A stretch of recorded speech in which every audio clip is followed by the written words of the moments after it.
Good morning, girls. Today my topic is hardware virtualization in Unit 5.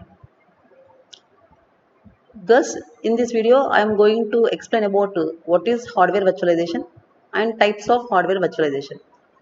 So, in my last video, I have explained different types of virtualization like operating system virtualization, memory virtualization, storage, network. Okay, now in this video, I am going to explain types of hardware virtualization. Okay, so hardware virtualization installs a hypervisor or virtual machine manager which creates an abstraction layer between the software and the underlying hardware. Okay so ఒక hardware virtualisation కూడా చేయాలి అంటే ఖచ్చితంగా మనకు కావాల్సిన software ఏంటంటే hypervisor. Okay, hypervisor or virtual machine manager. So ఒక virtualisation అనే టెక్నాలజీని మనం అడాప్ట్ చేసుకోవాలి అంటే ఖచ్చితంగా నాకు ఒక సాఫ్ట్వేర్ టూల్ కావాలి. ఆ సాఫ్ట్వేర్ టూల్ ఏంటి అంటే కనుక హైపర్వైజర్. ఓకే, అలాగే హార్డ్వేర్ని కూడా వర్చువలైజ్ చేయాలి అంటే ఖచ్చితంగా నాకు ఏం కావాలి అంటే హైపర్వైజర్ కావాలి. And it acts mediator between the software and the underlying hardware. Okay, hypervisor act as mediator between the software and the underlying hardware. Okay, అంటే హైపర్వైజర్ అనే సాఫ్ట్వేర్ టూల్ ద్వారా హార్డ్వేర్ వర్చువలైజేషన్ని నేను ఏం చేయొచ్చు అంటే పెర్ఫామ్ చేయొచ్చు. Okay, this means a malware attack or crash of one virtual machine will not affect the other virtual machines. ఒకవేళ ఒక వర్చువల్ మిషన్ పోయినా సరే, ఎఫెక్ట్ అయినా సరే, క్రాష్ అయినా సరే, ఇంకొక వర్చువల్ మిషన్స్కి ఎటువంటి ఎఫెక్ట్ ఉండదు. ఓకే, అంటే ఒక హార్డ్వేర్ వర్చువలైజేషన్ని కనుక పెర్ఫామ్ చేయాలి అంటే నేను దేని ఇన్స్టాల్ చేయాలి అంటే హైపర్వైజర్ అనే సాఫ్ట్వేర్ టూల్ని ఇన్స్టాల్ చేయాలి. So this hypervisor is a software tool for creating a virtualised technology. So అలాగే హార్డ్వేర్ వర్చువలైజేషన్ కూడా పెర్ఫామ్ చేయాలి అంటే హైపర్వైజర్ అనే సాఫ్ట్వేర్ టూల్ కావాలి. And it is in between the software and the underline hardware. Okay, ఒకవేళ ఒక virtual machines by using hypervisor I can create any virtual copies. Yes, so ఒక virtual machine కనుక crash అయినా ఇంకొక virtual మిషన్కి ఎటువంటి effect ఉండదు. ఓకే, అలాగే ఇక్కడ హార్డ్వేర్ వర్చువలైజేషన్లో కూడా 3 డిఫరెంట్ అప్రోచెస్ ఉంటాయి. ఓకే, టైప్స్ ఆఫ్ హార్డ్వేర్ వర్చువలైజేషన్లో కూడా 3 టైప్స్ ఆఫ్ హార్డ్వేర్ వర్చువలైజేషన్స్ ఉంటాయి. So 3 types of hardware virtualisations గురించి చెప్పుకునే ముందు ఫస్ట్ ఆఫ్ ఆల్ మీకు దేని గురించి తెలియాలి అంటే protection rings in operating systems గురించి తెలియాలి. Because there are 3 different approaches to virtualisation. Okay, so దాని గురించి మీకు డిస్కస్ చేసే ముందు ఫస్ట్ మీకు ఏం తెలియాలి అంటే protection rings in operating systems తెలియాలి. ఓకే, సో ప్రొటెక్షన్ రింగ్స్ దేనికోసం అంటే protection rings are used to isolate the operating system from untrusted user applications. So protection rings in operating systems ఎందుకోసం అంటే మన ఆపరేటింగ్ సిస్టమ్స్ని okay unauthorised persons or unauthorised or untrusted user applications ఎవరు కూడా okay డైరెక్ట్గా access చేయకుండా మన operating సిస్టమ్ని ప్రొటెక్షన్ రింగ్స్ ఏం చేస్తాయంటే సపోర్ట్ చేస్తాయి. ఓకే, చూడండి, protection rings are used to isolate. The meaning of isolate means separate the operating system from untrusted user applications. Okay, untrusted means నమ్మకం లేని యూజర్ అప్లికేషన్స్ని నుంచి ఓకే మన ఆపరేటింగ్ సిస్టమ్ని ప్రొటెక్ట్ చేయడం కోసం మన ప్రొటెక్షన్ రింగ్స్ అనే వాటిని యూజ్ చేస్తున్నాం. Okay, the operating systems can be protected with different privilege levels. Okay, operating సిస్టమ్ని ప్రొటెక్ట్ చేయడానికి డిఫరెంట్ లెవెల్స్ ఉంటాయి. In protection ring architecture the rings are arranged in hierarchical order from ring 0 to ring 3. Protection ring ఆర్కిటెక్చర్లో rings అన్ని ఎలా organise అయ్యాయి అంటే ring 0 నుంచి ring 3 వరకు. Ring 0 contains the programs that are most privileged and the ring 3 contains the programs that are least privileged. Okay, so different types of hardware virtualisations గురించి చెప్పుకునే ముందు మనకి ఏం తెలియాలి అంటే protection rings in operating systems గురించి తెలియాలి. ఈ protection rings in operating systems దేనికోసం అంటే కనుక user applications okay untrusted user applications నుంచి మన ఆపరేటింగ్ సిస్టమ్ని మనం ప్రొటెక్ట్ చేయడం కోసం ప్రొటెక్షన్ రింగ్స్ని మనం ఏం చేస్తున్నాం అంటే యూజ్ చేస్తున్నాం. ఓకే, సో ప్రొటెక్షన్ రింగ్స్ మొత్తం ఎన్ని ఉంటాయంటే రింగ్ 0 నుంచి రింగ్ 3 వరకు ఉంటాయి. So ring 0 contains most privileged programs ఉంటాయి. Ring 3 contains the least privileged programs. Okay, normally the highly trusted operating system instruction. Trusted means namakamaina. Highly trusted operating system instructions will run in ring 0 and it has unrestricted access to physical resources. So మొత్తం protection rings 4 ఉంటాయి. Ring 0, ring 1 to ring 4. So ring 0 contains most privileged programs, whereas ring 3 contains the least privileged program. నార్మల్గా అయితే కనుక highly trusted operating system instructions, okay, నమ్మకమైన operating system instructions అన్ని ఏ రింగ్లో execute అవుతాయంటే ring 0లో execute అవుతాయి. కాబట్టి రింగ్ 0లో ఉన్న వాళ్ళు డైరెక్ట్గా ఫిజికల్ రిసోర్సెస్ని ఏం చేయొచ్చు అంటే యాక్సెస్ చేయొచ్చు. Okay, operating system highly trusted operating system instructions ఏ రింగ్లో రన్ అవుతాయి అంటే రింగ్ 0లో రన్ అవుతాయి. కాబట్టి సో రింగ్ 0 అనేది మోస్ట్ ప్రివిలైజ్డ్ కాబట్టి so they can access the physical resources without any restriction. Okay, ring 0లో ఉన్న వాళ్ళు ఫిజికల్ రిసోర్సెస్ని డైరెక్ట్గా ఎటువంటి రిస్ట్రిక్షన్ లేకుండా యూజ్ చేసుకోవచ్చు. ఎందుకంటే అక్కడ ఉన్నవన్నీ కూడా నమ్మకమైన ఇన్స్ట్రక్షన్స్ కాబట్టి దానివల్ల నా ఆపరేటింగ్ సిస్టమ్కి ఎటువంటి ఎఫెక్ట్ ఉండదు. కాబట్టి నా ఫిజికల్ రిసోర్సెస్ కూడా ఎటువంటి ఎఫెక్ట్ ఉండదు. కాబట్టి ఓకే, సో రింగ్ 0లో ఉన్న వాళ్ళు ఫిజికల్ రిసోర్సెస్ని ఎటువంటి రిస్ట్రిక్షన్ లేకుండా ఏం చేయొచ్చు అంటే యాక్సెస్ చేయొచ్చు. Next one, ring 3 contains the untrusted user applications. So and it has restricted access to physical resources. So ring 3లో అన్ట్రస్టెడ్ యూజర్ అప్లికేషన్స్ ఉంటాయి కాబట్టి వాళ్ళు ఫిజికల్ రిసోర్సెస్ని డైరెక్ట్గా యాక్సెసింగ్ చేయలేరు. ఓకే, మిగతా 2 రింగ్స్ రింగ్ 1 కానీ రింగ్ 2 కానీ these are related for device drivers. Okay, so this protection ring architecture restricts the misuse of resources and malicious behavior of untrusted user level programs. Okay, so ఏం చెప్తున్నారు అంటే మొత్తం protection rings 4 ఉన్నాయి. ఒకటి ring 0, ring 1, ring 2, ring 3. So ring 1, ring 2లో are allotted for device drivers. Ring 1లో కానీ ring 2 కానీ ఈ రెండు కూడా దేనికోసం అలాట్ చేశారంటే డివైస్ డ్రైవర్స్ కోసం యూజ్ చేస్తారు. రింగ్ 0లో మోస్ట్ ప్రివిలైజ్డ్ ఇన్స్ట్రక్షన్స్ ఉంటాయి. రింగ్ 3లో లీస్ట్ ప్రివిలైజ్డ్ ఇన్స్ట్రక్షన్స్ ఉంటాయి. ఓకే, సో రింగ్ 0లో ఉన్న వాళ్ళు ఫిజికల్ రిసోర్సెస్ని డైరెక్ట్గా యాక్సెసింగ్ చేయొచ్చు. ఎందుకంటే రింగ్ 0 అంటే మోస్ట్ ప్రివిలైజ్డ్ కాబట్టి నమ్మకమైన ఆపరేటింగ్ సిస్టమ్స్ ఇన్స్ట్రక్షన్స్ అన్నీ కూడా రింగ్ 0లో ఉంటాయి. కాబట్టి వాళ్ళు ఎవరైనా సరే ఫిజికల్ రిసోర్సెస్ని డైరెక్ట్గా యాక్సెసింగ్ చేసుకోవచ్చు. కానీ రింగ్ 3లో అన్ట్రస్టెడ్ యూజర్ అప్లికేషన్స్ ఉంటాయి కాబట్టి వాళ్ళు డైరెక్ట్గా ఫిజికల్ రిసోర్సెస్ని యూజ్ చేయడం కుదరదు. ఓకే, అసలు యాక్చువల్గా ఈ ప్రొటెక్షన్ రింగ్ అనే కాన్సెప్ట్, ప్రొటెక్షన్ రింగ్ ఆర్కిటెక్చర్ అనే కాన్సెప్ట్ దేనికోసం అంటే మన యొక్క ఫిజికల్ రిసోర్సెస్ని మిస్యూజ్ చేయకుండా ఉండటం కోసం ఈ ప్రొటెక్షన్ రింగ్ ఆర్కిటెక్చర్ని డెవలప్ చేశారు.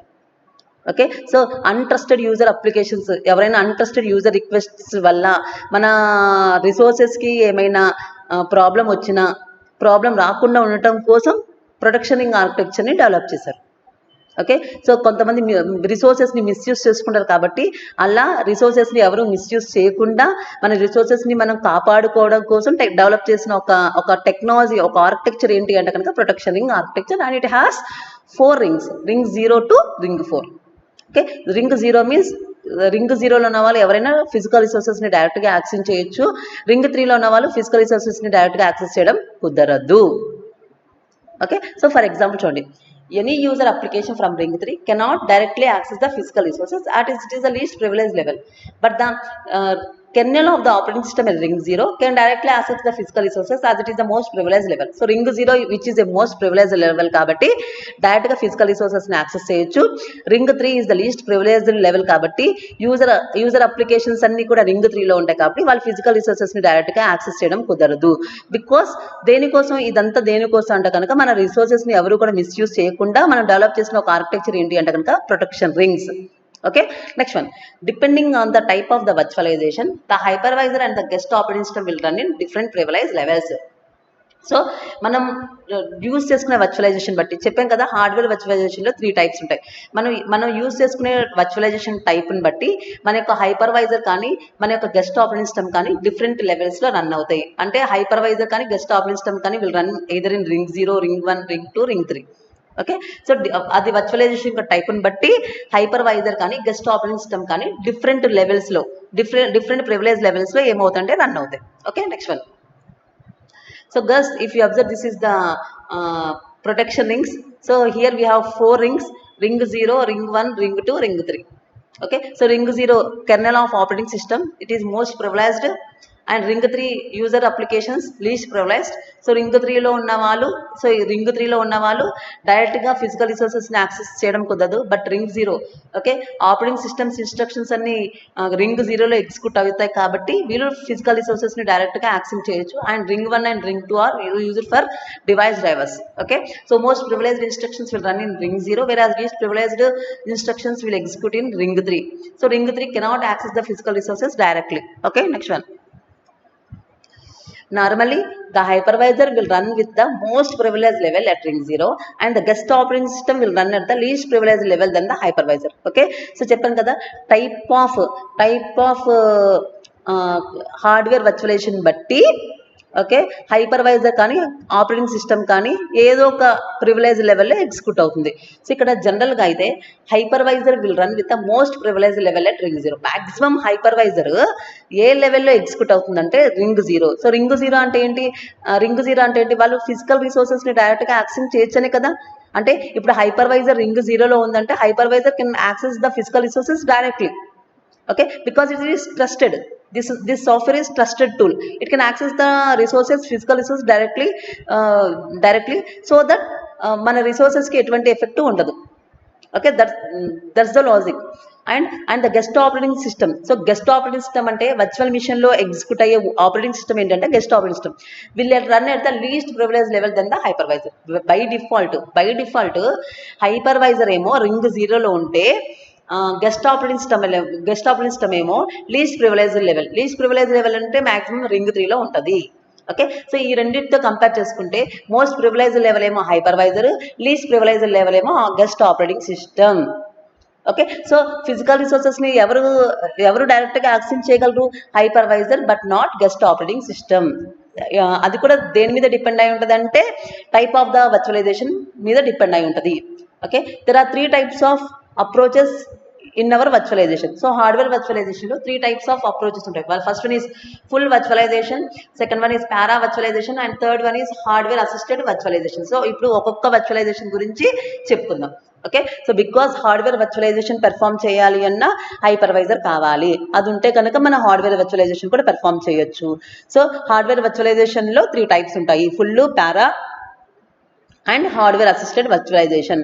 బై డిఫాల్ట్ రింగ్ 0లో ఎప్పుడు హైపర్వైజర్ ఉంటుంది, రింగ్ 3లో లీస్ట్ ప్రివిలైజర్ లెవెల్లో ఎప్పుడు గెస్ట్ ఆపరేటింగ్ సిస్టమ్ ఉంటుంది. సో హైపర్వైజర్ ఎప్పుడు రింగ్ 0లో ఉంటుంది కాబట్టి హైపర్వైజర్ బై డిఫాల్ట్ రింగ్ 0లో ఉంటుంది. కాబట్టి ఎవరైనా సరే ఫిజికల్ రిసోర్సెస్ని రింగ్ 0లో ఉన్న హైపర్వైజర్ ఫిజికల్ రిసోర్సెస్ని డైరెక్ట్గా ఏం చేయొచ్చు అంటే యాక్సెస్ చేయొచ్చు. మోస్ట్ ప్రివిలైజర్ లెవెల్ రింగ్ 0లో ఉన్న హైపర్వైజర్ ఫిజికల్ రిసోర్సెస్ని డైరెక్ట్గా యాక్సెసింగ్ చేయొచ్చు. కానీ గెస్ట్ ఆపరేటింగ్ సిస్టమ్ రింగ్ 3లో ఉంటుంది కాబట్టి అది లీస్ట్ ప్రివిలైజ్ లెవెల్ కాబట్టి అది ఫిజికల్ రిసోర్సెస్ని డైరెక్ట్గా యాక్సెసింగ్ చేయడం కుదరదు. Okay next one full virtualisation. So types of వర్చువలైజేషన్లో first one is full virtualisation. So full virtualisation అంటే హార్డ్వేర్ని ఫుల్గా వర్చువలైజ్ చేయొచ్చనే కదా. ఓకే చూడండి, in full virtualisation the guest operating system is completely abstract means separated from the underlying infrastructure. Okay, so guest operating system కంప్లీట్గా physical infrastructure నుంచి separate అయ్యింది. The virtualisation layer or the virtual machine manager fully decouples అన్న abstracted అన్న separate, fully separate the guest operating system from the underlying infrastructure. Yes so hypervisor guest operating సిస్టమ్ని separate చేసింది. మన physical infrastructure నుంచి hypervisor guest operating సిస్టమ్ని separate చేసింది. దేంట్లో full virtualisation అంటే ఫుల్గా హార్డ్వేర్ని మనం ఏం చేయొచ్చు అంటే వర్చువలైజ్ చేయొచ్చు. Okay the guest operating system is not aware that it is virtualized and thinks it is running on the real hardware. Okay so guest operating system అంటే ఏం చెప్పానమ్మా, వర్చువల్ మిషన్లో రన్ అయ్యే operating system guest operating system, physical మిషన్లో run అయ్యే operating system host operating system. So guest operating system ఏమనుకుంటుందంటే it is not aware that it is అది virtualise అనే విషయం దానికి తెలియట్లేదు. అది గెస్ట్ ఆపరేటింగ్ సిస్టమ్ ఏమనుకుంటుందంటే అది రియల్ హార్డ్వేర్లో రన్ అవుతుందేమో అనుకుంటుంది. ఎందుకు అలా అనుకుంటుందంటే బికాస్ అక్కడ ఏం జరిగిందంటే హార్డ్వేర్ అనేది ఎలా అయిందంటే ఫుల్గా వర్చువలైజ్ అయిపోయింది. సో ఫుల్గా వర్చువలైజ్ అయిపోతే అది ఏమనుకుంటుందంటే అది వర్చువలైజ్ వర్చువలైజ్ అయిందని అనుకోవట్లేదు. ఓకే, అది ఏమనుకుంటుందంటే రియల్ హార్డ్వేర్లో ఎగ్జిక్యూట్ అవుతుందేమో అనుకుంటుంది. కానీ అది రన్ అయ్యే దేంట్లో గెస్ట్ ఆపరేటింగ్ సిస్టమ్ అనేది వర్చువల్ మిషన్లో ఉంటుంది. అవునా, వర్చువల్ మిషన్లో ఉండే గెస్ట్ ఆపరేటింగ్ సిస్టమ్ ఏమనుకుంటుందంటే అది రియల్ హార్డ్వేర్ మీద రన్ అవుతుందేమో అనుకుంటుంది. ఓకే, కానీ అది రన్ అయ్యే దేని మీద వర్చువలైజ్డ్ ఎన్విరాన్మెంట్లో రన్ అవుతుంది. కానీ అది ఏమనుకుంటుందంటే రియల్ హార్డ్వేర్లో ఎగ్జిక్యూట్ అవుతుందేమో అనుకుంటుంది. ఎందుకు అలా అనుకుంటుందంటే because it is fully virtualised. So fully virtualised అంటే ఫిజికల్ ఎలా అయితే ఉంటుందో డిటో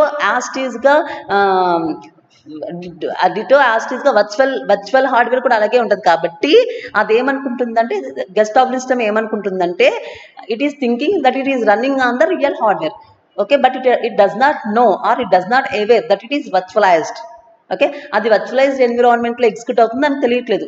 అదేమనుకుంటుందంటే రియల్ హార్డ్వేర్లో ఎగ్జిక్యూట్ అవుతుందేమో అనుకుంటుంది because it is fully virtualised. That's why it does not aware or it does not know that it is virtualised. Okay, కానీ అది real hardware మీద రన్నింగ్ అవుతుందేమో అనుకుంటుంది. Okay, next one. In this approach, the hypervisor resides at ring 0 and provides all the virtual infrastructure needed for virtual missions. Okay, ఇక్కడ hypervisor అనేది ring 0లో ఉంటుంది కాబట్టి, సో రింగ్ 0లో ఉన్నదానికి మోస్ట్ ప్రివిలైజ్డ్ కాబట్టి, సో రింగ్ 0లో ఉన్న వాళ్ళు డైరెక్ట్గా ఫిజికల్ రిసోర్సెస్ని యాక్సెస్ చేయొచ్చు. కాబట్టి వర్చువల్ మిషన్స్కి ఏదైతే వర్చువల్ ఇన్ఫ్రాస్ట్రక్చర్ కావాలో అదంతా ఎవరు ఇస్తున్నారంటే హైపర్వైజర్ ప్రొవైడ్ చేస్తుంది. సో ఈ పారాలో ఏంటి అంటే కనుక గెస్ట్ ఆపరేటింగ్ సిస్టమ్ని హైపర్వైజర్ ఫిజికల్ ఇన్ఫ్రాస్ట్రక్చర్ నుంచి సపరేట్ చేస్తుంది. ఓకే, ఇక్కడ గెస్ట్ ఆపరేటింగ్ సిస్టమ్కి తెలియట్లేదు. గెస్ట్ ఆపరేటింగ్ సిస్టమ్ ఏమనుకుంటుందంటే it is running on the real hardware, అది ఫిజికల్ హార్డ్వేర్ మీద గెస్ట్ ఆపరేటింగ్ సిస్టమ్ రన్ అవుతుందేమో అనుకుంటుంది. కానీ అది రియల్ హార్డ్వేర్ మీద రన్ అవుతుందా, లేదు, ఇట్ ఈస్ వర్చువలైజ్డ్. కానీ ఆ విషయం దానికి తెలియట్లేదు. ఎందుకు తెలియట్లేదు అంటే it is fully virtualised because here ఇక్కడ మనం యూజ్ చేసే వర్చువలైజేషన్ ఏంటి అంటే కనుక full virtualisation. So full virtualisation అంటే ఏంటంటే ఫిజికల్ హార్డ్వేర్ ఎలా అయితే ఉందో ఫుల్గా హార్డ్వేర్ని కూడా ఫుల్గా వర్చువలైజ్ చేసాం. కాబట్టి గెస్ట్ ఆపరేటింగ్ సిస్టమ్ ఏమనుకుంటుందంటే అది రియల్ హార్డ్వేర్ మీద రన్ అవుతుందేమో అనుకుంటుంది. ఓకే, కానీ అది రియల్ హార్డ్వేర్ మీద రన్ అవుతుందా, లేదు, కానీ అది అనుకుంటుంది అంతే. ఓకే, అలాగే ఇక్కడ హైపర్వైజర్ అనేది రింగ్ 0లో ఉంటుంది కాబట్టి రింగ్ 0లో ఉన్నది అంటే మోస్ట్ ప్రివిలైజ్డ్ కాబట్టి అది డైరెక్ట్గా ఫిజికల్ రిసోర్సెస్ని యాక్సెసింగ్ చేస్తుంది. కాబట్టి సో వర్చువల్ మిషన్స్కి ఏమేమి వర్చువల్ ఇన్ఫ్రాస్ట్రక్చర్ కావాలో ఓకే అది హైపర్వైజర్ ఇస్తుంది అనమాట. Okay, next one. The guest operating system resides at ring 1 and has the least privilege than the hypervisor. So hypervisor ఏమో రింగ్ 0లో ఉంది, ఆపరేటింగ్ సిస్టమ్ ఏమో రింగ్ 1లో ఉంది. మరి రింగ్ 1 అంటే కొంచెం మోస్ట్ ప్రివిలైజ్డ్ కదా. ఓకే, ఆపరేటింగ్ సిస్టమ్ అనేది రింగ్ 1లో ఉంది కాబట్టి కొంచెం లీస్ట్ ప్రివిలైజ్డ్ కాదా. కాబట్టి గెస్ట్ ఆపరేటింగ్ సిస్టము డైరెక్ట్గా ఫిజికల్ ఇన్ఫ్రాస్ట్రక్చర్తో కమ్యూనికేట్ చేయలేదు. ఓకే, గెస్ట్ ఆపరేటింగ్ సిస్టమ్ కనుక కమ్యూనికేట్ చేయాలి అంటే కనుక ఖచ్చితంగా దానికి ఏం కావాలి అంటే హైపర్వైజర్ యొక్క హెల్ప్ కావాలి. ఓకే, ఈ ఓవరాల్ మొత్తం ఫిగర్లో చూపిస్తాం మీకు. ఓకే, సో చూడండి ఇక్కడ hence the operating system cannot communicate to the physical infrastructure directly, it requires the help of hypervisor to communicate with the underlying infrastructure. So guest operating system చెప్పాను, virtual మిషన్లో ఉండే operating system guest operating system అది ring 1లో ఉంటుంది, full వర్చువలైజేషన్లో ring 1లో ఉంది, hypervisor ring 0లో ఉంది. So ring 0లో ఉన్న వాళ్ళు మాత్రమే ఫిజికల్ రిసోర్సెస్ని డైరెక్ట్గా యాక్సెస్ చేయగలరు. కాబట్టి గెస్ట్ ఆపరేటింగ్ సిస్టము లీస్ట్ కొంచెం రింగ్ 0తో కంపేర్ చేసుకుంటే రింగ్ 1 అనేది కొంచెం లీస్ట్ ప్రివిలైజ్డ్ కాబట్టి అది డైరెక్ట్గా ఫిజికల్ రిసోర్సెస్ని యాక్సెస్ చేయలేదు. కాబట్టి సో అది ఫిజికల్ రిసోర్సెస్ని కనుక యాక్సెస్ చేయాలి అంటే కనుక ఖచ్చితంగా దేంతో కమ్యూనికేట్ అవ్వాలి అంటే హైపర్వైజర్స్తో కమ్యూనికేట్ అవ్వాలి.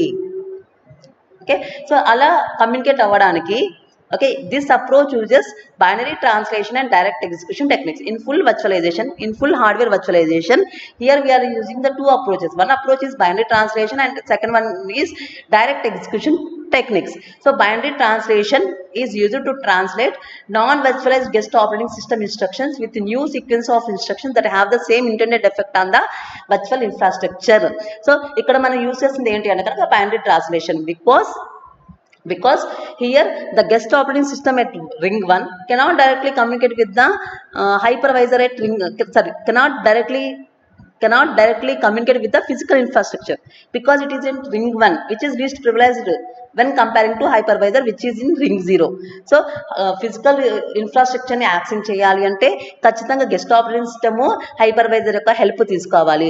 అలా హైపర్వైజర్ యొక్క హెల్ప్ తీసుకొని దాని ద్వారా ఫిజికల్ ఇన్ఫ్రాస్ట్రక్చర్ ద్వారా కమ్యూనికేట్ చేయడానికి ఇక్కడ మనం యూజ్ చేసిన 2 టెక్నాలజీస్ ఏంటి అంటే ఒకటి బైనరీ ట్రాన్స్లేషన్ అండ్ ఇంకోటి ఏంటి అంటే కనుక direct execution techniques.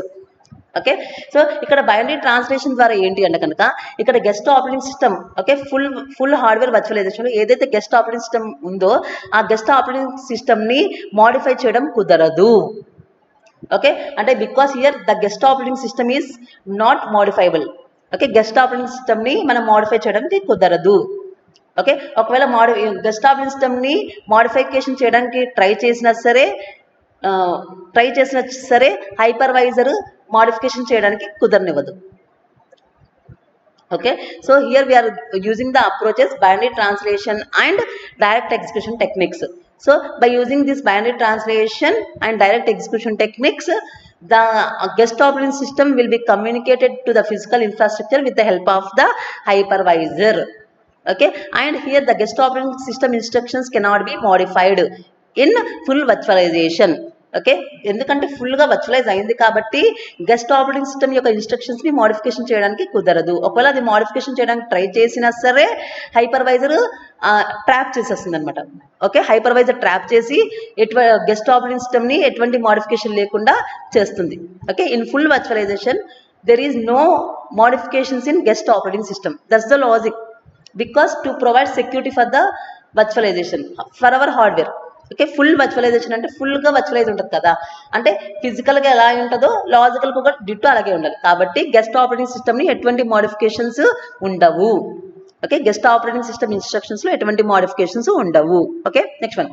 On the other hand, direct execution is used for user application requests where the applications can directly access the physical resources without modifying the instructions. Okay, ఇక్కడ కూడా ఇంకోటి direct execution techniques అన్నాం కదా. So direct execution technique అనేది users యొక్క రిక్వెస్ట్ని డైరెక్ట్గా okay direct execution is used for user application requests where the applications can directly access the physical resources without modifying the instructions. Okay, so direct execution techniques వల్ల advantage ఏంటి అంటే కనుక applications okay user applications physical రిసోర్సెస్ని డైరెక్ట్గా ఏం చేయొచ్చు అంటే use చేసుకోవచ్చు.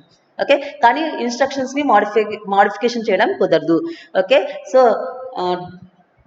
డైరెక్ట్ ఎగ్జిక్యూషన్ టెక్నిక్ వల్ల యూజర్ అప్లికేషన్స్ వాళ్ళు డైరెక్ట్గా ఫిజికల్ రిసోర్సెస్ని యాక్సెస్ చేయొచ్చు, కానీ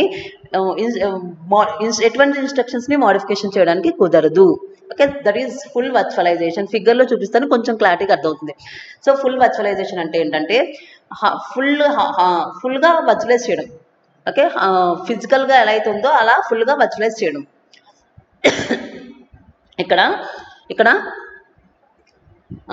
ఇక్కడ హైపర్వైజర్ ఏం చేస్తుందంటే గెస్ట్ ఆపరేటింగ్ సిస్టమ్ని ఫిజికల్ ఇన్ఫ్రాస్ట్రక్చర్ నుంచి గెస్ట్ ఆపరేటింగ్ సిస్టమ్ని సపరేట్ చేస్తుంది.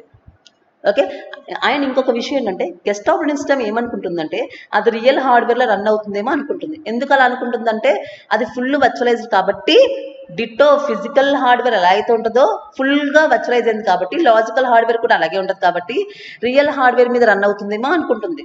సో అది నిజంగా రియల్ హార్డ్వేర్ మీద రన్ అవుతుందా? లేదు.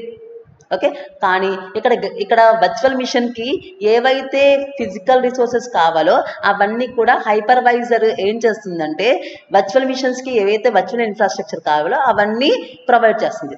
ఓకే, ఇక్కడ హైపర్వైజర్ రింగ్ 0లో ఉంటుంది కాబట్టి రింగ్ 0లో ఉన్న హైపర్వైజర్ ఫిజికల్ రిసోర్సెస్ని డైరెక్ట్గా యాక్సెస్ చేయొచ్చు కాబట్టి ఏవైతే వర్చువల్ మిషన్స్కి ఏదైతే వర్చువల్ ఇన్ఫ్రాస్ట్రక్చర్ కావాలో అదంతా కూడా ప్రొవైడ్ చేస్తుంది. ఓకే, అండ్ ఇక్కడ గెస్ట్ ఆపరేటింగ్ సిస్టమ్ రింగ్ 1లో ఉంది లీస్ట్ ప్రివిలైజ్డ్, హైపర్వైజర్ రింగ్ 0లో ఉంది మోస్ట్ ప్రివిలైజ్డ్. కాబట్టి గెస్ట్ ఆపరేటింగ్ సిస్టమ్ డైరెక్ట్గా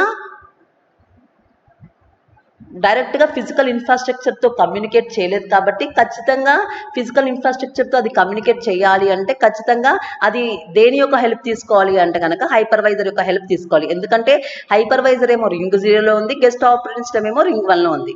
ఓకే. సో ఖచ్చితంగా హైపర్వైజర్ యొక్క హెల్ప్తోనే ఫిజికల్ ఇన్ఫ్రాస్ట్రక్చర్ని అది యాక్సెస్ చేయగలదు. ఇక్కడ మనం యూస్ చేసిన టెక్నాలజీస్ 2 టెక్నాలజీస్, ఒకటి binary translation and direct execution techniques. So direct execution techniques ద్వారా యూజర్ అప్లికేషన్స్ రిక్వెస్ట్ అన్నింటినీ కూడా ఫిజికల్ రిసోర్సెస్ ఫిజికల్ ఇన్ఫ్రాస్ట్రక్చర్ని డైరెక్ట్గా యాక్సెస్ చేయొచ్చు. User request, okay, user applications can directly access the physical resources but without any modifying the instructions. Okay, and binary translations. So ఇక్కడ ఏంటి అంటే కనుక guest operating సిస్టమ్ని ఎటువంటి గెస్ట్ ఆపరేటింగ్ సిస్టమ్ యొక్క ఇన్స్ట్రక్షన్స్ని మనం మోడిఫై చేయడానికి కుదరదు. ఒకవేళ మోడిఫై చేయడానికి ట్రై చేసినా సరే హైపర్వైజర్ ట్రాప్ చేసి మోడిఫికేషన్ చేయకుండా చూస్తుంది. That means here we cannot modify any guest operating system instructions, okay, because of security purposes. Okay, so girls, నేను చెప్పిన ఎక్స్ప్లెనేషన్ అది ఫిగర్లో చూడండి ఒకసారి. హైపర్వైజర్, వర్చువల్ మిషన్ మేనేజర్ అన్న హైపర్వైజర్ అన్న ఒకటే కాబట్టి ఇక్కడ రింగ్ 0లో ఉంది. ఓకే, ఇక్కడ రింగ్ 1లో గెస్ట్ ఆపరేటింగ్ సిస్టమ్ ఉందా లేదా? సో మీరు గమనిస్తే కనుక ఫిజికల్ షేర్డ్ ఇన్ఫ్రాస్ట్రక్చర్ ఇదే కదా హార్డ్వేర్, ఫిజికల్ హార్డ్వేర్ ఇదే కదా. సో ఈ హైపర్వైజర్ ఫిజికల్ హార్డ్వేర్ని వర్చువల్ హార్డ్వేర్ కింద క్రియేట్ చేసి ఈ వర్చువల్ మిషన్స్కి ప్రొవైడ్ చేస్తుంది. చూడండి, virtual processor, virtual memory, yes అన్నో. సో హైపర్వైజర్ ఫిజికల్ హార్డ్వేర్ని వర్చువలైజ్ చేసి ఫుల్గా వర్చువలైజ్ చేసి వర్చువల్ మిషన్స్కి ప్రొవైడ్ చేస్తుంది. Okay, and if you observe girls in this figure, hypervisor అనేది రింగ్ 0లో ఉంది, గెస్ట్ ఆపరేటింగ్ సిస్టమ్ అనేది రింగ్ 1లో ఉంది. కరెక్టా కాదా? కాబట్టి సో రింగ్ 0 అంటే హై ప్రివిలైజ్డ్ కాబట్టి సో ఫిజికల్ రిసోర్సెస్ని డైరెక్ట్గా వీళ్ళు ఏం చేయొచ్చు అంటే యాక్సెస్ చేయొచ్చు. కానీ ఇక్కడ గెస్ట్ ఆపరేటింగ్ సిస్టమ్ అనేది రింగ్ 1లో ఉంది కాబట్టి వీళ్ళు రింగ్ 1 అనేది లీస్ట్ ప్రివిలైజ్డ్ కాబట్టి వీళ్ళు డైరెక్ట్గా ఫిజికల్ రిసోర్సెస్ని యాక్సెస్ చేయడం కుదరదు. ఎందుకంటే వీళ్ళు రింగ్ 1లో ఉన్న గెస్ట్ ఆపరేటింగ్ సిస్టమ్ కనుక ఫిజికల్ రిసోర్సెస్ని యాక్సెస్ చేయాలంటే ఖచ్చితంగా అది హైపర్వైజర్ యొక్క హెల్ప్ తీసుకొని దాని ద్వారా ఫిజికల్ ఇన్ఫ్రాస్ట్రక్చర్ యొక్క రిసోర్సెస్ని యూజ్ చేసుకోవాలి. అంటే వర్చువల్ మిషన్స్కి ఏదైతే వర్చువల్ ఇన్ఫ్రాస్ట్రక్చర్ కావాలో అది రింగ్ 0లో ఉన్న హైపర్వైజర్, ఓకే, రింగ్ 0లో ఉన్న హైపర్వైజర్ ఏం చేస్తుందంటే ఫిజికల్ ఇన్ఫ్రాస్ట్రక్చర్ని వర్చువల్ ఇన్ఫ్రాస్ట్రక్చర్ కింద క్రియేట్ చేసి ఏదైతే వర్చువల్ మిషన్ కావాలో ఆ వర్చువల్ మిషన్కి వర్చువల్ ఇన్ఫ్రాస్ట్రక్చర్ని ప్రొవైడ్ చేస్తుంది. Yes, and guest operating system మీరు అబ్జర్వ్ చేస్తే కనుక గెస్ట్ ఆపరేటింగ్ సిస్టమ్ రింగ్ 1లో ఉంది and it is separated from the physical hardware. Okay, and ring 0లో ఉంది hypervisor. So it can directly access the physical resources. Ring 1లో ఉన్న guest operating system డైరెక్ట్గా ఫిజికల్ రిసోర్సెస్ని యాక్సెస్ చేయడం కుదరదు. ఖచ్చితంగా అది హైపర్వైజర్ యొక్క హెల్ప్ తీసుకోవాల్సిందే. ఓకే, ఇక్కడ రింగ్ 3లో ఉన్నాయి చూడండి అప్లికేషన్స్. సో ఇక్కడ యూజ్ చేసిన టెక్నాలజీ అంటే direct execution of user request. So ఈ యూజర్స్ యొక్క రిక్వెస్ట్ అన్నింటినీ కూడా ఫిజికల్ డైరెక్ట్గా ఎగ్జిక్యూట్ చేస్తుంది కానీ ఇన్స్ట్రక్షన్స్ని మనం మోడిఫై చేయడం కుదరదు. Okay, so direct execution of user request. Okay, so user requests అన్నిటినీ కూడా డైరెక్ట్గా ఎగ్జిక్యూట్ చేస్తుంది. ఫిజికల్ రిసోర్సెస్ యూజర్ యొక్క రిక్వెస్ట్ని డైరెక్ట్గా ఎగ్జిక్యూట్ చేస్తుంది కానీ దానికి ఇన్స్ట్రక్షన్స్ని మోడిఫికేషన్ చేయడానికి కుదరదు. ఓకే, ఇక్కడ ఉండే గెస్ట్ ఆపరేటింగ్ సిస్టమ్ చూసారు కదా. ఓకే, సో ఇక్కడ మనం యూజ్ చేసే గెస్ట్ ఆపరేటింగ్ సిస్టమ్ ఏంటంటే కనుక అన్మోడిఫైడ్ గెస్ట్ ఆపరేటింగ్ సిస్టమ్. ఓకే, అంటే ఈ గెస్ట్ ఆపరేటింగ్ సిస్టమ్ యొక్క ఇన్స్ట్రక్షన్స్ని మోడిఫికేషన్ చేయడానికి కుదరదు. Okay, because of security purposes. ఒకవేళ guest operating system new instructions add చేయడానికి ట్రై చేసినా సరే ఆటోమేటిక్గా ఇక్కడ హైపర్వైజర్ ఏం చేస్తుందో ట్రాప్ చేస్తుంది. ఓకే, అండ్ ఇక్కడ guest operating system does not know it is running on the virtual machine. Okay, అది వర్చువల్ ఇన్ఫ్రాస్ట్రక్చర్ని యూజ్ చేసుకుంటుందని దానికి తెలియదు. ఎందువల్ల తెలియట్లేదంటే because it is fully virtualised. అంటే ఫుల్ వర్చువలైజేషన్ యొక్క అడ్వాంటేజ్ ఏంటి అంటే కనుక ఫిజికల్ ఎలా ఉంటుందో వర్చువల్ కూడా అలాగే ఉంటుంది కాబట్టి guest operating system does not know that it is running on the virtual, it is thinking that it is running on the physical. Okay, so ఇక్కడ ఏం చెప్తున్నాము అంటే వర్చువల్ మిషన్కి కావాల్సిన వర్చువల్ ఇన్ఫ్రాస్ట్రక్చర్ని ఎవరిస్తారంటే హైపర్వైజర్ ప్రొవైడ్ చేస్తుంది. ఓకే, ఇక్కడ గెస్ట్ ఆపరేటింగ్ సిస్టమ్ ఫిజికల్ రిసోర్సెస్ని డైరెక్ట్గా యాక్సెస్ చేయడం కుదరదు, only with the help of hypervisor ద్వారానే యాక్సెస్ చేయగలదు. అండ్ ఇక్కడ గెస్ట్ ఆపరేటింగ్ సిస్టమ్ యొక్క ఇన్స్ట్రక్షన్స్ని మోడిఫికేషన్ చేయడం కుదరదు. Okay, that's the figure. Next one. So advantages. So చూడండి, this approach provides the best isolation and security for the virtual machines. So security virtual మిషన్స్కి ఖచ్చితంగా security ఉంటుంది because of fully virtualized కాబట్టి. Next, different operating systems can run simultaneously. ఒక్కొక్క virtual మిషన్లో ఒక్కొక్క separate operating system, ఒక్కొక్క different operating system run చేయొచ్చు. The virtual guest operating system can be easily migrated to work in native hardware. Okay, next one, it is easy to install and use and does not require any change in guest operating system. Okay, ఈజీగా install చేయొచ్చు. Okay, so and does not require any change in guest operating system. Okay, guest operating సిస్టమ్లో ఎటువంటి changes అవసరం లేదు, ఈజీగా install చేయొచ్చు. Okay, these are the advantages of using hardware virtualisation. Next one, disadvantages. Binary translation is an additional overhead and it reduces the overall system performance. So ఇక్కడ మనం binary translation అనే technique use చేస్తాం కదా, so అది extra over బెర్డెన్ అయిపోతుంది, ఆటోమేటిక్గా performance అనేది తగ్గిపోతుంది. Next one, there is a need for correct combination of hardware and software. ఇలా full virtualization, full hardware virtualization perform చేయాలంటే సూట్ అయ్యే హార్డ్వేర్ కానీ సాఫ్ట్వేర్ కానీ కావాలి. Okay, that's all about full virtualization. Next one, so next one is para virtualization. So para virtualization is also known as partial virtualization. Okay, so the main difference between the full virtualization and para virtualization is guest operating system knows that is running in virtualized environment in para virtualization. So para ana partial ana okate. Full ki para ki difference ఏంటంటే full లో guest operating system కి తెలీదు అది virtualized environment లో run అవుతుందని, కానీ para లో guest operating system తెలుసు, it is running on the virtualized environment because full virtualization lo guest operating system thinking that it is running on the real hardware because it is fully virtualized kabatti. But para virtualization lo guest operating system knows that it is running on the virtualized environment. That is the main difference between the full and the para. But in full the information is not known to the guest operating system. And the difference in that the para virtualization replaces the translation of non virtualized operating system request with hypercars. Okay, akkada mana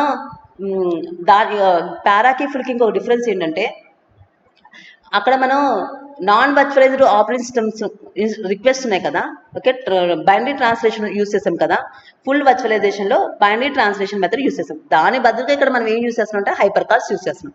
so hyper calls అనేవి ఏంటంటే system calls are used for direct communication between the operating system and the hypervisor. Okay, అక్కడేమో binary translation method use చేసాము, ఇక్కడేమో hyper call use చేసాము. So దానికి దీనికి difference ఏంటంటే hyper calls అనేవి system calls. By using hyper calls there is a direct communication between the operating system and the hypervisor.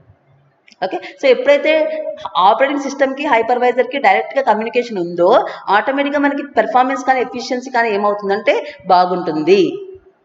Okay, so full వర్చువలైజేషన్తో compare చేసుకుంటే performance కానీ efficient కూడా దేంట్లో ఎక్కువగా ఉంటుందంటే పారా వర్చువలైజేషన్లో ఉంటుంది. ఎందుకంటే అక్కడేమో బైనరీ ట్రాన్స్లేషన్ చేసాం, అంటే in order to communicate between the guest operating system, okay, guest operating system and the hypervisor we used binary translation method. Okay, binary translation method use చేసాం. ఇక్కడ దాని బదులుగా హైపర్ కాల్స్ యూస్ చేసాం కాబట్టి డైరెక్ట్గా operating system కానీ hypervisor కానీ డైరెక్ట్గా కమ్యూనికేట్ చేయొచ్చు. ఎప్పుడైతే డైరెక్ట్గా కమ్యూనికేట్ చేయొచ్చో ఆటోమేటిక్గా మనకి పెర్ఫార్మెన్స్ అనేది ఏమవుతుందంటే ఇంక్రీజ్ అవుతుంది. Okay, in full virtualisation the guest operating system will be used without any modification. Okay, so చెప్పాను మీకు ఇందాక అదే చెప్పాను, ఫుల్ వర్చువలైజేషన్లో గెస్ట్ ఆపరేటింగ్ సిస్టమ్ని మోడిఫికేషన్ చేయడం కుదరదు బికాస్ ఆఫ్ సెక్యూరిటీ అక్కడ. ఓకే, బట్ ఇక్కడ పారా వర్చువలైజేషన్లో guest operating systems needs to be modified to replace.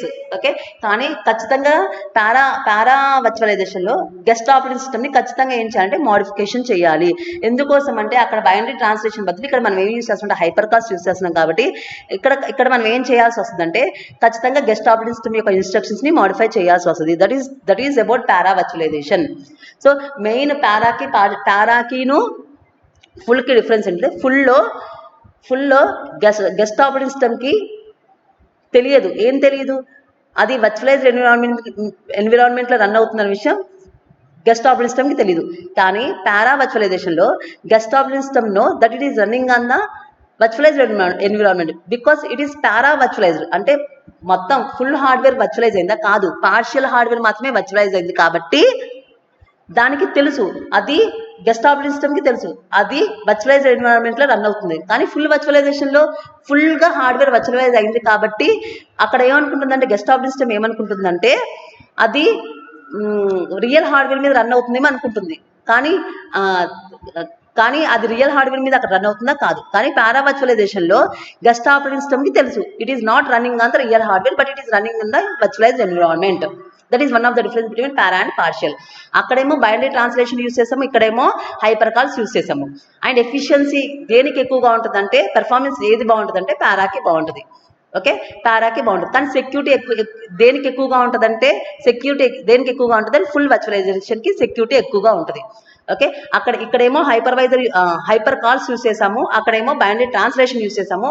Hyper calls వల్ల అడ్వాంటేజ్ ఏంటి అంటే కనుక గెస్ట్ ఆపరేటింగ్ సిస్టమ్కి హైపర్వైజర్కి డైరెక్ట్గా కమ్యూనికేషన్ ఉంటుంది కాబట్టి ఎఫిషియన్సీ ఇంక్రీజ్ అవుతుంది. ఎస్, అండ్ అక్కడ ఫుల్లో ఏమో గెస్ట్ ఆపరేటింగ్ సిస్టమ్ని మోడిఫికేషన్ చేయడం కుదరదు, కానీ పారాలో ఏమో గెస్ట్ ఆపరేటింగ్ సిస్టమ్ని మోడిఫికేషన్ చేయడం కుదురుతుంది, because here we're using the hyper calls. Okay, next one. So ఇక్కడ చూడండి, in figures 7.11 the guest operating system ring 0లో చూడండి, ring 0 and the user applications and ring 3. So ఇక్కడ రింగ్ 0లో ఏమో గెస్ట్ ఆపరేటింగ్ సిస్టమ్ ఉంది, రింగ్ 3లో ఏమో అప్లికేషన్స్ ఉన్నాయి.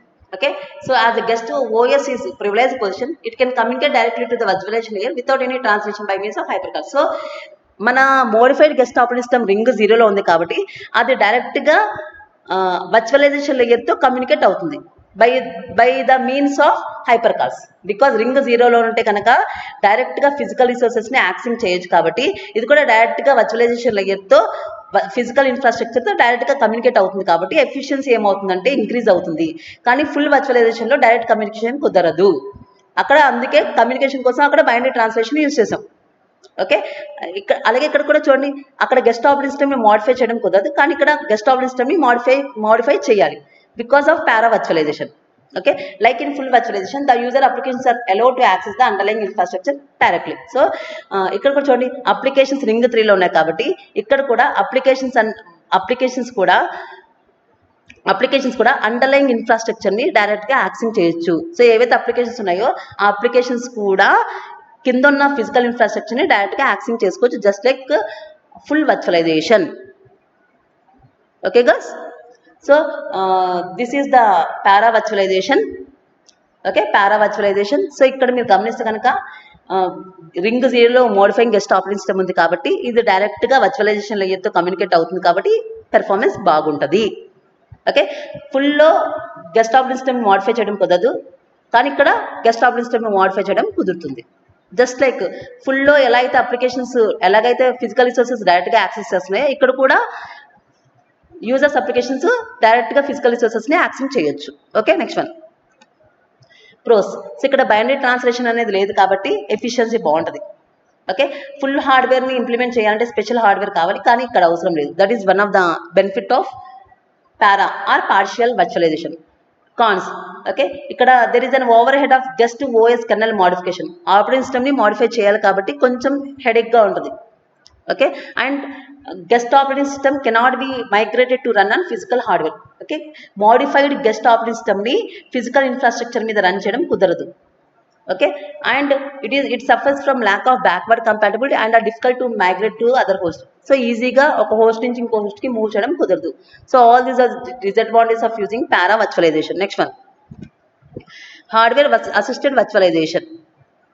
Okay, hardware assisted virtualization. So ఇక్కడ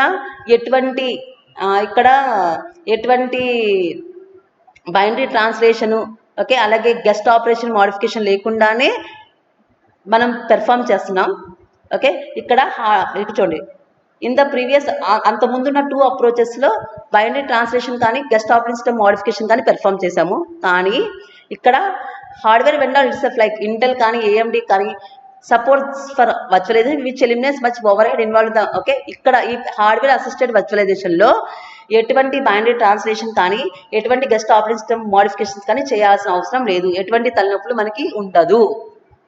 okay, popular vendors like Intel కానీ AMD కానీ hardware extension given the hardware extension to the x86 based processor to support virtualisation.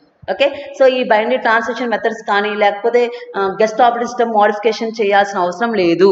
ఇవన్నీ లేకుండానే హార్డ్వేర్ వర్చువలైజేషన్ పెర్ఫామ్ చేయొచ్చు. అలా పెర్ఫామ్ చేయడానికి AMD కంపెనీ వాళ్ళు, okay, అలాగే ఇంటెల్ కంపెనీ వాళ్ళు x86 బేస్డ్ ప్రాసెసర్ని x86 ప్రాసెసర్ని యూజ్ చేయడం వల్ల ఈ పైన ఉన్న రెండు టెక్నాలజీస్ యూజ్ చేయకుండానే హార్డ్వేర్ వర్చువలైజేషన్ మనం ఈజీగా యూటిలైజ్ చేసేస్తున్నాం, పెర్ఫామ్ చేస్తున్నాం. ఓకే, ఇక్కడ చూడండి, in hardware assisted virtualisation the virtual machine manager has the highest privilege level, root level, even though it is working below ring 0. So ఇక్కడ హైపర్వైజర్ ఏమో root లెవెల్లో ఉందంట, హైయెస్ట్ ప్రివిలేజ్ రూట్ ప్రివిలేజ్ లెవెల్లో ఉందంట. Okay, the operating system resides in ring 0 and the user applications at the ring 3. Okay, దాని యొక్క figure చూద్దాం. Okay, ఒకసారి చూడండి ఇక్కడ. సో ఇక్కడ మీరు గమనిస్తే కనుక రూట్ లెవెల్లో హైపర్వైజర్ ఉంది. This is the most privilege level. Ring 0లో ఏమో గెస్ట్ ఆపరేటింగ్ సిస్టమ్ ఉంది, రింగ్ 3లో ఏమో అప్లికేషన్స్ ఉన్నాయి. అదేగా ఫిగర్ వాడు చెప్పింది. ఓకే, ఇక్కడ ఇందులో ఎటువంటి హైపర్ కాల్స్ కానీ లేకపోతే ఎటువంటి బైనరీ ట్రాన్స్లేషన్ మెథడ్స్ యూస్ చేయకుండానే డైరెక్ట్గా ఏం చేయొచ్చు అంటే కమ్యూనికేట్ అవ్వచ్చు. అలాగే యూజర్ అప్లికేషన్స్ కూడా డైరెక్ట్గా ఫిజికల్ రిసోర్సెస్ని యాక్సెస్ చేయొచ్చు. ఓకే, కానీ హైపర్వైజర్ అనేది root privilege means most privileged when comparing to ring 0. Okay, so ఈ రెండు కూడా నాన్ రూట్ ప్రివిలేజెస్, ఇదేమో రూట్ ప్రివిలేజెస్. ఓకే, అదేగా వాడు ఇచ్చిన ఫిగర్ ఒకసారి చూడండి. Unlike other virtualization approaches, the guest operating system and the user applications are having the same privilege level. Okay, ఇక్కడ గెస్ట్ ఆపరేటింగ్ సిస్టమ్ కానీ అప్లికేషన్స్ కానీ నాన్ రూట్ ప్రివిలేజ్ లెవెల్స్లో ఉన్నాయి, కానీ హైపర్వైజర్ మాత్రం రూట్ ప్రివిలేజ్ లెవెల్లో ఉంది, అంటే ఇది highest privilege. Okay, next one మళ్ళీ చూద్దాం ప్రీవియస్ స్లైడ్లో. As discussed earlier, the hardware assisted virtualization technique removes binary translation and paravirtual, ఈ రెండు తీసేసింది. దీనివల్ల హార్డ్వేర్ వర్చువలైజేషన్ అనేది ఈజీ అయింది. Here the operating system request directly trap the hypervisor without any translation. Okay, as in other virtualization approach, the user requests are directly executed without any translation. Okay, so ఇందులో ఏంటి అంటే కనుక ఎటువంటి binary translations లేకుండా, okay, ఎటువంటి hyper calls లేకుండానే virtualisation ఈజీగా perform చేస్తున్నాం. అలాగే యూజర్ రిక్వెస్ట్ ఏవైతే ఉన్నాయో అవన్నీ కూడా డైరెక్ట్గా ఫిజికల్ రిసోర్సెస్ని యాక్సెస్ చేసుకోవచ్చు. కానీ ఇక్కడ హైపర్వైజర్ మాత్రం రూట్ ప్రివిలేజ్ లెవెల్లో ఉంది, గెస్ట్ ఓఎస్ కానీ అప్లికేషన్స్ కానీ నాన్ రూట్ ప్రివిలేజ్లో ఉంది. ఇక్కడ ఎటువంటి బైనరీ ట్రాన్స్లేషన్స్ మెథడ్స్ కానీ లేకపోతే మోడిఫైడ్ ఓఎస్ కానీ ఎటువంటి టెక్నిక్స్ యూజ్ చేయట్లేదు. Okay, next one advantages. So ఎటువంటి బైనరీ ట్రాన్స్లేషన్ ఫుల్ వర్చువలైజేషన్లో యూజ్ చేసిన బైనరీ ట్రాన్స్లేషన్ యూజ్ చేయట్లేదు. ఓకే, అలాగే పారావర్చువలైజేషన్లో యూజ్ చేసిన గెస్ట్ ఆపరేటింగ్ సిస్టమ్ మోడిఫికేషన్ చేయాల్సిన అవసరం లేదు. ఓకే, ఆ రెండు గెస్ట్ పారావర్చువలైజేషన్ ఏమో గెస్ట్ ఓఎస్ మోడిఫికేషన్ ఉంది, ఫుల్ వర్చువలైజేషన్ ఏమో బైనరీ ట్రాన్స్లేషన్ ఉంది. ఆ రెండు ఇందులో యూజ్ చేయాల్సిన అవసరం లేదు. లేకుండానే మనం ఏం చేయొచ్చు అంటే హార్డ్వేర్ని ఈజీగా వర్చువలైజ్ చేయొచ్చు, because it is a new technology. Yes, next one disadvantages. Only new generation processor have these capabilities. Okay, అంటే కొత్త ప్రాసెసర్స్ మాత్రమే క్యాపబిలిటీ ఉంది. ఓకే, ఈ మెథడ్స్ యూజ్ చేయకుండా వర్చువలైజ్ చేయాలంటే కనుక ఓన్లీ న్యూ జనరేషన్ ప్రాసెస్ మాత్రమే క్యాపబిలిటీ ఉంది, ఓల్డ్ జనరేషన్ ప్రాసెస్కి చేయడానికి కుదరదు. Okay, these are the disadvantages of using hardware assisted virtualization. Okay girls, so that's all about today's topic hardware virtualization. So ఇందులో మనం 3 టైప్స్ చెప్పుకున్నాం: full virtualization, para or partial virtualization, and hardware assisted virtualization. Okay guys, thank you.